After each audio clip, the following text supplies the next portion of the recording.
The room was alive with the kind of electric energy that only a holiday party can conjure. Twinkling fairy lights strung across the ceiling, the low hum of laughter and clinking glasses, the smell of spiced cider and pine wreaths. Ronald stood near the punch bowl, swirling his drink absently, the ice cubes clinking like tiny alarms in his glass. He wasn't much for these gatherings, but Sandra had insisted. "It's good for us," she'd said, her voice bright and convincing. "We need to get out more." And then he heard it. Her laugh. It wasn't just any laugh, it was that laugh. The one she used to reserve for him, back when they were young and stupid and in love. The kind of laugh that bubbled up from her chest, unrestrained and wild. The kind that made her throw her head back and clutch at someone's arm for balance. Ronald's eyes snapped toward the sound. And there she was, Sandra, her hand resting lightly on the shoulder of a man Ronald didn't recognize. He was tall, with that kind of effortless charm that made people lean in when he spoke. Sandra's fingers lingered there, her nails catching the light as they traced a slow, deliberate circle on his jacket sleeve. Ronald felt something sharp twist in his gut. The man leaned in closer, saying something that made Sandra laugh again. And this time, her hand slid down to his elbow, her touch lingering just a beat too long. Ronald's grip tightened around his glass. The festive lights above seemed to dim, the room suddenly too warm, too crowded. He wanted to look away, to force himself to focus on the punch bowl, the garland, anything but the way Sandra's eyes sparkled as she gazed up at the stranger. But he couldn't. He watched as the man leaned in, his lips brushing her ear as he whispered something. Sandra's cheeks flushed, and she swatted playfully at his chest, her wedding ring catching the light like a cruel reminder. Ronald's jaw clenched. He felt like he was standing on a precipice, the ground beneath him crumbling away, leaving him unsteady and exposed. The man glanced over Sandra's shoulder, his eyes locking with Ronald's for a split second. There was a flicker of something in his gaze. Challenge? Amusement? Before he turned back to Sandra, his hand now resting casually on the small of her back. Ronald's stomach churned. He set his glass down hard on the table, the sound swallowed by the noise of the party. Sandra didn't notice. She was too busy smiling up at the stranger, her body angled toward him in a way that felt deliberate, intentional. Ronald's mind raced, a flood of memories and suspicions crashing together. The late nights at work, the sudden interest in self-care trips, the way she'd been distant lately, her touch cool and perfunctory. The festive lights blurred as Ronald turned away, his chest tight. He needed air. He needed to think. But as he pushed through the crowd, the sound of Sandra's laughter followed him, sharp and unrelenting, cutting through the holiday cheer like a knife. And for the first time in years, Ronald felt truly alone.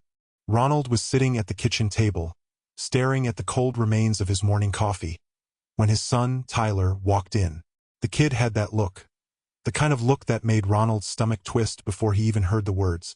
Tyler was usually all confidence, cracking jokes or rolling his eyes at his old man's lame attempts at humor. But today, his hands were fidgeting, his voice shaky, like he was holding on to something too big for a 16-year-old to carry. "Dad," Tyler started, his voice cracking like a teenager's should, but with a weight that didn't belong there. I gotta tell you something about Mom." Ronald set his mug down, the ceramic clinking against the table. He didn't say anything, just nodded, his jaw tightening as he braced for whatever was coming. Tyler pulled out a crumpled piece of paper from his pocket and slid it across the table. It was a salon business card, the kind with glossy edges and a fancy logo. The velvet strand. It read, in some overly elegant font that made Ronald's skin crawl. "She's been going there a lot," Tyler said, his voice barely above a whisper. "Like every week. I thought it was just for work stuff, you know? But then, I saw her." He paused, swallowing hard, like the words were stuck in his throat. "She wasn't just getting her hair done, Dad. There was this guy. They were close. Like, really close." Ronald's chest tightened, his fingers gripping the edge of the table until his knuckles turned white. The room felt smaller, the air heavier, like the walls were closing in. He didn't want to ask, but he had to. "What do you mean, close?"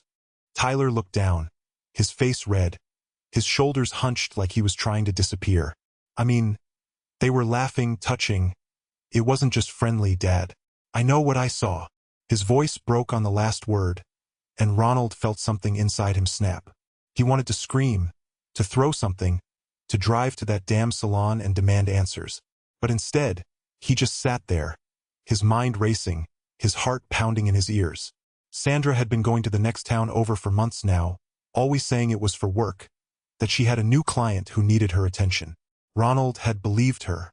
Why wouldn't he? She was his wife. He trusted her. But now, looking at that stupid business card, at the way Tyler's hands were shaking, Ronald felt like a fool. He'd been so busy with work, with trying to keep the bills paid and the house running, that he hadn't noticed the signs.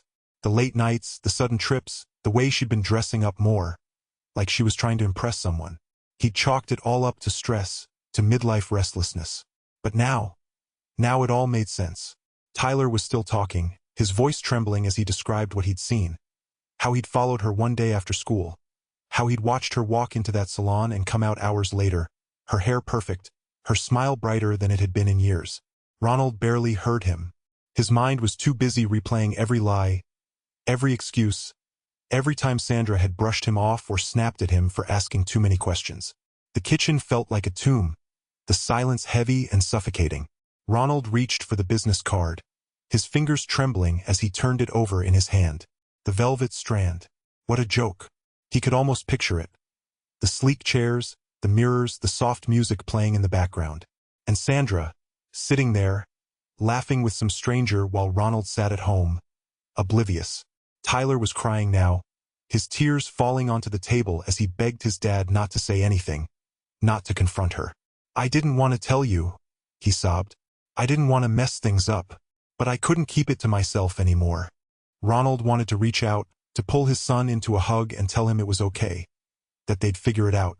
But he couldn't. His arms felt like lead, his body frozen in place. All he could do was stare at that damn business card, at the proof of Sandra's betrayal, and wonder how long she'd been lying to him. The clock on the wall ticked loudly, each second stretching out like an eternity. Outside, the wind picked up, rattling the windows and sending a chill through the room. Ronald didn't notice. His mind was too busy unraveling, piece by piece, as the truth settled over him like a heavy blanket. He didn't know what he was going to do. He didn't know how he was going to face Sandra, how he was going to fix this. But one thing was clear. Things were never going to be the same again. The rain started just as Ronald pulled into the driveway, fat drops smacking against the windshield like tiny accusations. He sat there for a moment, watching the water streak down the glass, blurring the outline of their house. The house he'd built, the house he'd paid for, the house where Sandra had been lying to him for who knows how long. He could see her silhouette through the kitchen window, moving casually, like nothing was wrong, like their life wasn't unraveling. He stepped out into the rain, not bothering with an umbrella. The cold water soaked through his shirt almost instantly, but he barely felt it. His chest was already on fire, a tight knot of anger and hurt that had been building since his son's trembling confession. The storm outside mirrored the one in his head. Chaotic, unrelenting, and impossible to ignore. Inside, Sandra was at the sink, washing dishes like it was any other evening. The smell of roast chicken lingered in the air, a cruel reminder of the normalcy she was pretending to maintain. Ronald stood in the doorway, dripping onto the hardwood floor, his eyes fixed on her back. She didn't turn around. "We need to talk," he said, his voice low but steady. It surprised him, that steadiness. He'd expected to shout, to let the storm inside him break free. But instead, he felt eerily calm, like he was watching himself from a distance. Sandra turned off the faucet and dried her hands with deliberate slowness. When she finally faced him, her expression was unreadable. "About what?" she asked, her tone light, almost dismissive, like she didn't already know, like she hadn't been expecting this. "About you," Ronald said, his jaw tightening. "About what you've been doing, who you've been seeing." She tilted her head, feigning confusion, but there was a flicker in her eyes. Something defensive, something guilty. "I don't know what you're talking about," she said, crossing her arms over her chest. Her wedding ring caught the light, and for a moment, Ronald couldn't look away. That ring, that damn ring. He'd saved for months to buy it, scrimping and sacrificing, because he wanted her to have the best. and now it felt like a slap in the face. "Don't play dumb with me, Sandra," he said, his voice rising despite himself. "I know about the salon. I know about the trips to the next town. I know about him." Her lips pressed into a thin line, and she let out a sigh, like he was being unreasonable, like he was the one who'd done something wrong. "You're overreacting," she said, her voice cold, devoid of any warmth or remorse. "It's just business. You're paranoid." "Paranoid," Ronald repeated, incredulous. He stepped closer, the rainwater still dripping from his clothes, pooling at his feet. "You think I'm paranoid because I don't want my wife sneaking off to see another man? Because I don't want her lying to me every damn day?" She rolled her eyes, a dismissive gesture that made his blood boil. "You're blowing this way out of proportion," she said, waving a hand like she was swatting away a fly. "It's not what you think." "Then tell me what it is," Ronald shot back, his voice cracking now. "Because from where I'm standing, it looks a lot like betrayal." For a moment, she hesitated, her mask slipping just enough to reveal the truth. But then she squared her shoulders, her expression hardening. "You're being ridiculous," she said, turning back to the sink. "I don't have time for this." Ronald stared at her, his chest heaving, his hands clenched into fists. He wanted to scream. He wanted to break something. But more than anything, he wanted her to care. To look at him with something other than indifference. To acknowledge the pain she'd caused. But she didn't. She just kept washing the dishes, the clink of porcelain against porcelain echoing in the silence. And as the storm raged outside, Ronald realized this wasn't a fight he could win. Not with words, anyway. The distance between them wasn't just emotional. It was a chasm, wide and deep and impossible to bridge. And for the first time, he wondered if it ever could be. Ronald sat at the kitchen table, the faint hum of the refrigerator buzzing in his ears, as he spread the bank statements across the worn wood surface. The numbers blurred before his eyes, not from fatigue but from the weight of what they represented. He'd always trusted Sandra with their finances. She was the one who balanced the checkbook, paid the bills, handled the credit cards. It was her domain, and he'd never questioned it. But now, as he traced his finger down the rows of transactions, the truth began to unravel like a thread pulled from a frayed sweater. There were charges he didn't recognize: boutique stores, high-end restaurants, spa days in the next town over. At first, he tried to rationalize them.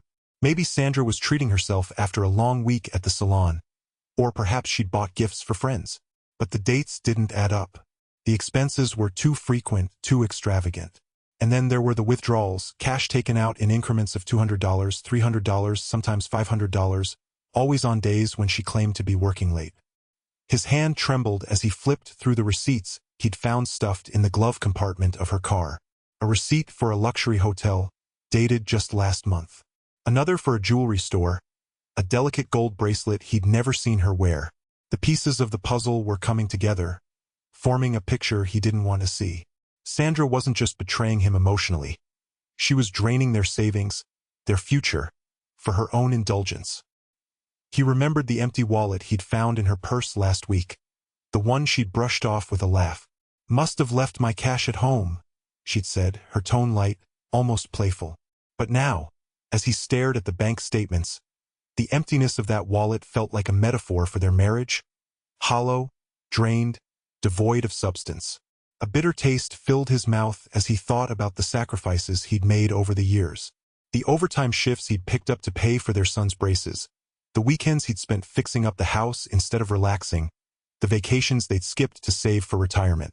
All while Sandra had been living a double life, spending their hard-earned money on a secret world he wasn't part of. He slammed his fist on the table, the sound echoing through the empty house. Anger surged through him, hot and uncontrollable, but it was quickly replaced by a deep, aching sadness. How could she do this? How could she take everything they'd built together and throw it away for fleeting moments of pleasure?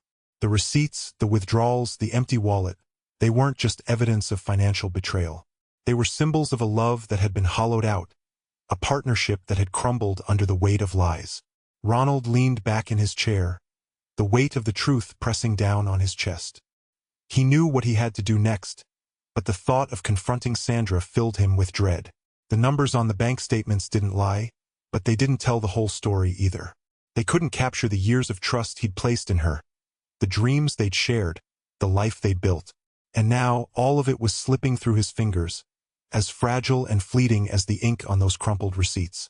The garden had always been their sanctuary, a place where Ronald and Sandra used to lose themselves in the simple joy of nurturing life. Now, standing in the midst of it, Ronald felt like a stranger in his own backyard. The once vibrant flower beds were choked with weeds, their colors muted under a layer of neglect. The roses Sandra had planted on their 10th anniversary, her pride and joy, were now skeletal, their petals shriveled and brown, clinging to the stems like forgotten memories. The air was thick with the scent of decay, a sharp contrast to the sweetness that used to linger there. Ronald knelt by the tomato plants, their leaves yellowed and brittle. He reached out to touch one, and it crumbled in his hand, dusting his fingers with a fine, dry powder. The rusting trowel he'd used to plant them lay abandoned in the dirt, its handle splintered and blade corroded. It was as if the garden itself had given up, mirroring the way Sandra had stopped caring about what they'd built together. The tools, the plants, the soil. It all felt like a metaphor for their marriage, slowly eroding under the weight of indifference. He thought about the nights they'd spent out here, laughing under the string lights, Sandra's hands stained with soil as she showed him how to prune the hydrangeas. Back then, the garden had been a labor of love, a shared project that symbolized their partnership. Now it was a graveyard of what used to be. The overgrown grass whispered in the wind, a low, mournful sound that seemed to echo the hollow ache in his chest. Ronald picked up the trowel, its weight unfamiliar in his hand. He turned it over, tracing the rusted edge with his thumb.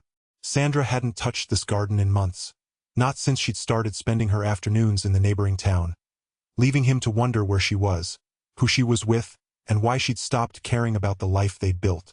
The garden's neglect wasn't just a sign of her absence. It was a silent accusation, a reminder of how much she'd let slip through her fingers.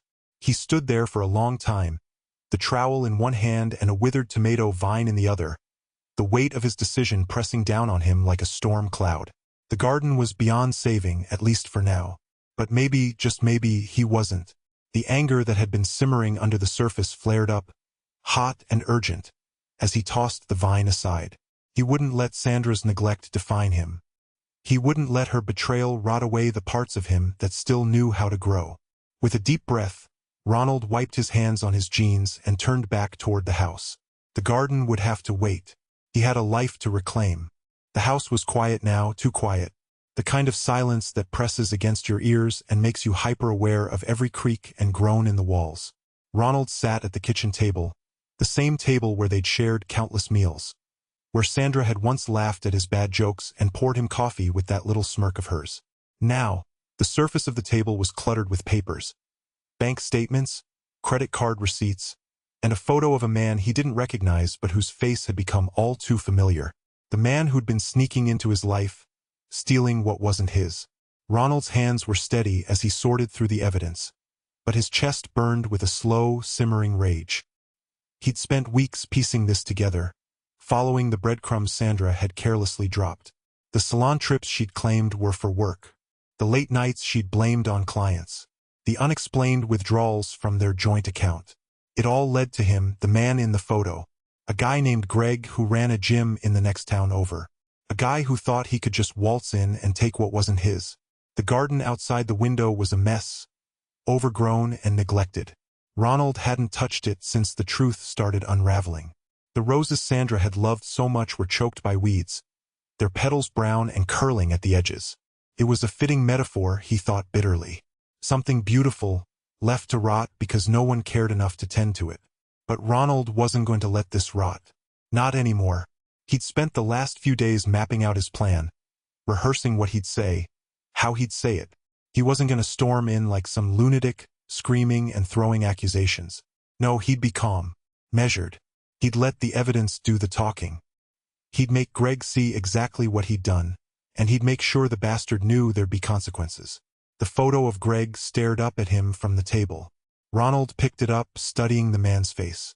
He was younger than Ronald, with the kind of cocky grin that made Ronald's stomach turn. The kind of guy who probably thought he was untouchable. The kind of guy who didn't think a middle-aged man with a receding hairline and a dad bod could do anything about it. Ronald set the photo down and reached for the folder beside it.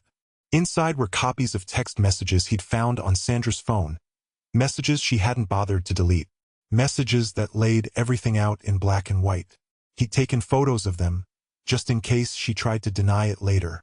He wasn't going to let her twist this, make it seem like he was the one overreacting. Not this time. The clock on the wall ticked loudly, counting down the hours until he'd drive to that gym and face Greg. Ronald's jaw tightened as he imagined the confrontation. He'd walk in, ask to speak to him privately, and then lay it all out. No yelling, no threats, just the cold, hard truth. And if Greg tried to laugh it off or play dumb, Ronald would show him the evidence. He'd make sure the man understood exactly what he'd done and exactly what Ronald was capable of. For the first time in weeks, Ronald felt a sense of purpose. This wasn't just about Sandra or Greg. This was about him. About reclaiming the dignity they'd stripped away. About proving to himself that he wasn't just some pathetic, clueless husband who'd let his life fall apart without a fight. He stood, tucking the folder under his arm, and glanced at the garden one last time. The weeds would have to wait. Right now, he had more important things to tend to. The air in the small coffee shop was thick with the scent of burnt espresso and the faint hum of a fluorescent light flickering overhead. Ronald sat at a corner table, his hands resting on the surface, fingers tapping lightly against the edge of a manila folder. Inside it was everything. Bank records, receipts, text printouts, and even a photo of Sandra and this man, laughing together in a dimly lit bar. The kind of photo that, for anyone else, might seem innocent. But Ronald knew better. He'd seen the way Sandra's shoulders leaned into the man's chest, the way her hand lingered on his arm just a second too long. The door chimed, and Ronald didn't need to look up to know who had walked in. He could feel the man's presence, the way the room seemed to tighten around him. The lover, Greg, if Ronald remembered correctly, was taller than he'd expected, with the kind of confident swagger that made Ronald's stomach churn. He wore a crisp button-down shirt, sleeves rolled up to his elbows, and a pair of sunglasses perched on top of his head like he'd just stepped off a yacht. Ronald had seen his type before, the kind of guy who thought charm could cover up a lack of substance. Greg scanned the room, his eyes landing on Ronald with a mixture of confusion and irritation. He approached the table, his lips curling into a half-smile that didn't reach his eyes. "You Ronald?" he asked, his voice casual, like this was just another Tuesday. "Sit down," Ronald said, his tone flat. He didn't offer a handshake, didn't bother with pleasantries. He slid the folder across the table as Greg lowered himself into the chair, his expression shifting from irritation to curiosity. "What's this?" Greg asked, flipping it open. His eyes scanned the first page, then the second, his smile fading with each passing second. By the time he reached the photo, his face had gone pale, the cocky facade crumbling like wet paper. Ronald leaned back in his chair, his arms crossed over his chest. He didn't say anything, letting the silence stretch between them. The hum of the fluorescent light seemed to grow louder, the tension in the air so thick it was almost tangible. Greg's hands trembled slightly as he flipped through the documents, his breath coming in short, shallow bursts. This isn't," Greg stammered, his voice cracking. He looked up at Ronald, his eyes wide with panic. "What do you want from me?" Ronald's lips twitched, a bitter smile tugging at the corners of his mouth. "What do I want?" he repeated, his voice low and steady. "I want you to know that I know. Every lie, every secret, every dime you've taken from her, from us. I want you to sit there and realize that you're not as clever as you thought you were." Greg's mouth opened and closed like a fish out of water, his usual charm nowhere to be found. He fumbled for words, but Ronald cut him off with a sharp wave of his hand. "Save it," Ronald said, his voice like steel. "I'm not here to listen to your excuses.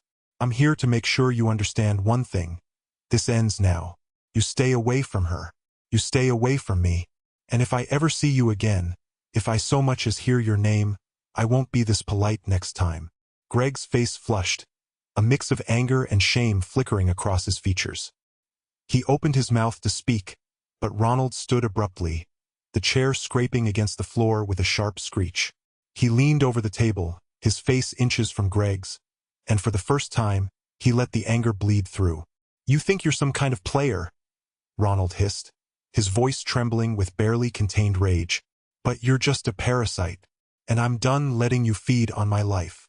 With that, he turned and walked out of the coffee shop, leaving Greg sitting there, the folder still open in front of him, his hands shaking as he stared at the evidence of his own downfall. The fluorescent light flickered one last time before going out entirely, plunging the room into a tense, uneasy silence.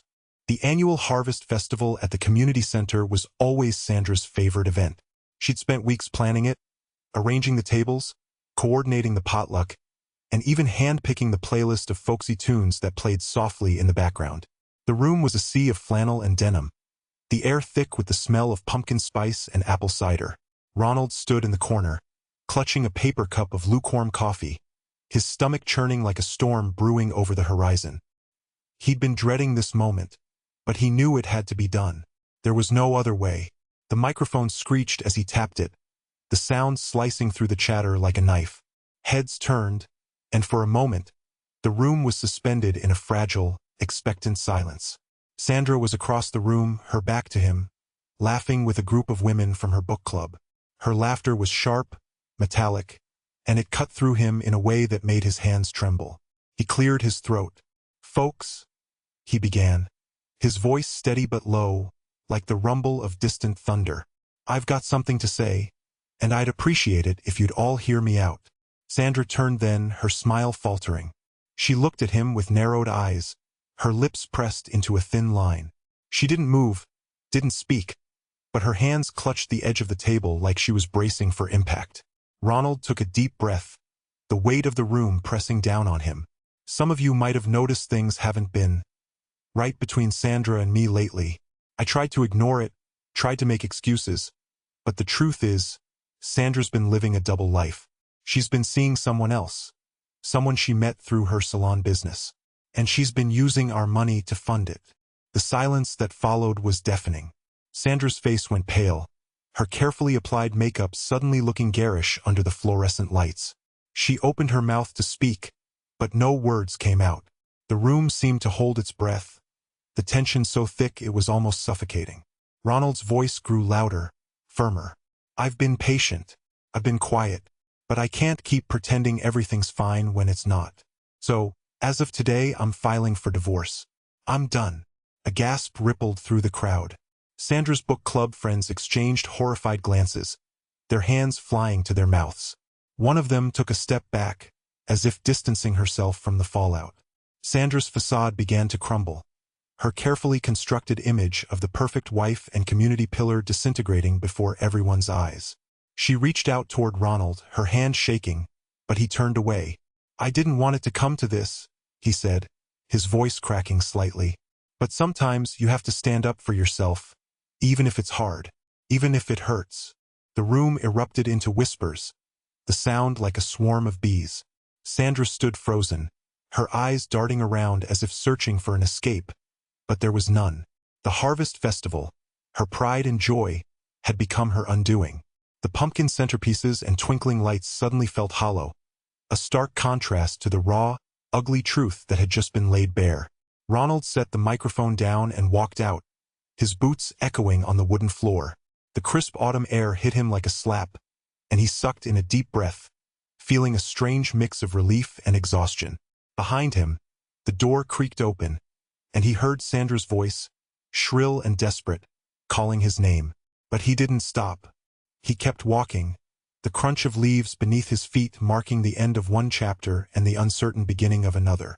The morning sun filtered through the overgrown branches of the old oak tree, casting dappled light over the garden. Ronald knelt in the dirt, his hands caked with soil, pulling weeds with a vengeance. The garden had been Sandra's pride once. She'd spent hours out here, pruning roses and humming to herself, while he'd sit on the porch with a beer, watching her. Now, the roses were choked by thistles, and the humming had been replaced by the low buzz of cicadas. But Ronald didn't mind the mess. The chaos felt familiar, like the inside of his head these past few months. He grabbed a handful of weeds and yanked, feeling the roots give way with a satisfying tear.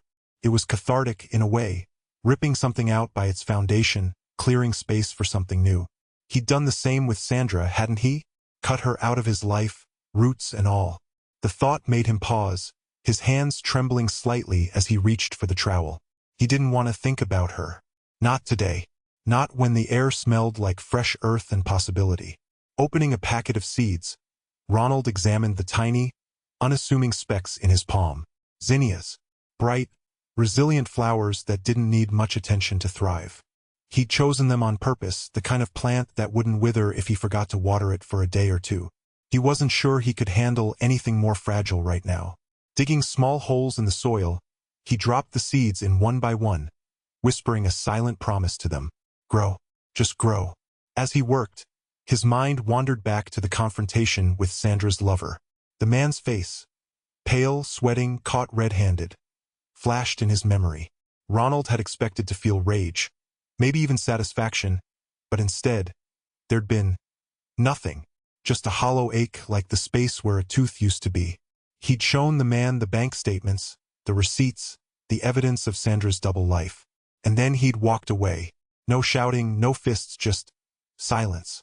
It had been the right thing to do, he told himself. But it didn't feel like victory. The garden, though, this felt like progress. Kneeling in the dirt, Ronald pressed the soil over the seeds, patting it down gently. He'd always loved the smell of fresh earth, the way it clung to his skin long after he'd washed his hands. It reminded him of his childhood, of summers spent helping his dad plant tomatoes in their backyard. Back then, life had been simple, predictable. He missed that. A faint breeze rustled the leaves overhead, carrying the scent of rain. Ronald glanced up at the sky, where dark clouds were gathering on the horizon. He should probably head inside soon, but he wasn't ready to leave the garden just yet. There was something grounding about being out here, about putting his hands in the dirt and creating something new. It felt like a small act of rebellion against everything Sandra had taken from him. He reached for the watering can and sprinkled water over the freshly planted seeds. The soil darkened, absorbing the moisture, and for a moment, Ronald felt a flicker of hope. Maybe this was how healing worked. Not in grand gestures or dramatic confrontations, but in small, quiet acts of care. Planting seeds, pulling weeds, tending to the things that mattered.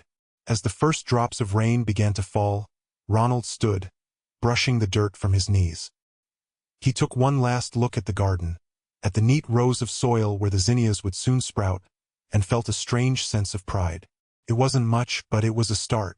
And for the first time in a long time, he thought maybe, just maybe, he'd be okay. The rain came down harder now, soaking through his shirt as he walked back to the house. Inside, the air was cool and quiet. Ronald grabbed a towel from the kitchen and dried his hands, his mind already turning to the next task. There were still bills to pay, a divorce to finalize, a life to rebuild. But for now, he'd done enough. He'd planted the seeds. The rest would come in time. Ronald sat on the back porch, a steaming mug of coffee in his hands, watching the morning light filter through the leaves of the garden he'd spent months rebuilding. The air smelled faintly of damp earth and fresh mulch, a scent that had become oddly comforting. It was strange how something as simple as tending to plants could feel like stitching together the torn edges of his life. He'd planted new roses where the old ones had withered, their thorns a reminder that beauty often comes with a price. The garden was thriving now, but it had taken more than just watering and pruning. It had taken patience, persistence, and a kind of quiet courage he hadn't known he possessed. He'd spent the last few months reflecting on everything that had happened, replaying the moments like scenes from a movie he couldn't stop watching. The way Sandra's laughter had once filled the house, the way her voice had grown cold when he confronted her, the way her lover had stammered and paled when Ronald laid out the evidence of their betrayal. It all felt like a lifetime ago, and yet the memories still carried a sharpness that could cut through him if he let them. But he wasn't that man anymore, the one who had stayed silent, who had let the weight of Sandra's lies crush him. He'd found his voice, and in doing so, he'd found something even more important, himself. The divorce had been messy, as divorces often are. There were no grand gestures or dramatic courtroom showdowns, just the slow, grinding process of untangling two lives that had been knotted together for too long. Sandra had fought him on every detail, from the division of assets to the custody arrangements for the garden tools they'd bought together. But Ronald had held his ground, refusing to let her bulldoze over him one more time. He'd learned the hard way that self-respect isn't something you can borrow or fake. It's something you have to build, brick by painful brick. As he sipped his coffee, Ronald thought about the advice he would give to someone in his shoes. He'd never been much of a talker, but if there was one thing he'd learned from this whole ordeal, it was that silence doesn't protect you. It only gives the people who hurt you more room to maneuver. He'd tell them to pay attention to the little things, the ones that seem insignificant at first but grow into something unbearable if left unchecked. The late nights at the office, the unexplained charges on the credit card, the way she stopped looking him in the eye. Those weren't just red flags. They were the cracks in the foundation of a life built on lies. Most of all, he'd tell them to trust their gut.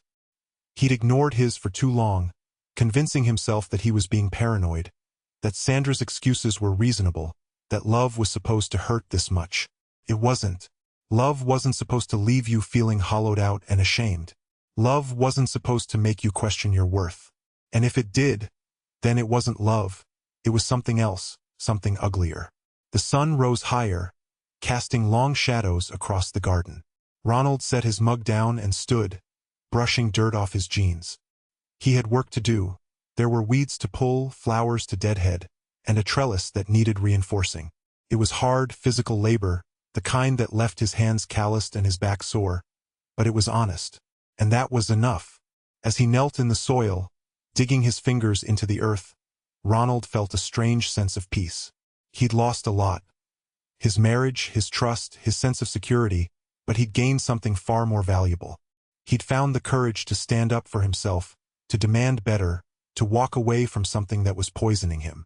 And in doing so, he'd planted the seeds of a new life, one that was still taking root, but already felt stronger than anything he'd known before. He didn't know what the future held, but for the first time in a long time he wasn't afraid of it. He'd survived the storm, and though the scars would always be there, they were a reminder of how far he'd come. The garden was proof of that. It wasn't perfect, but it was his, and so was his life. Ronald wiped the sweat from his brow and got back to work. There were still weeds to pull.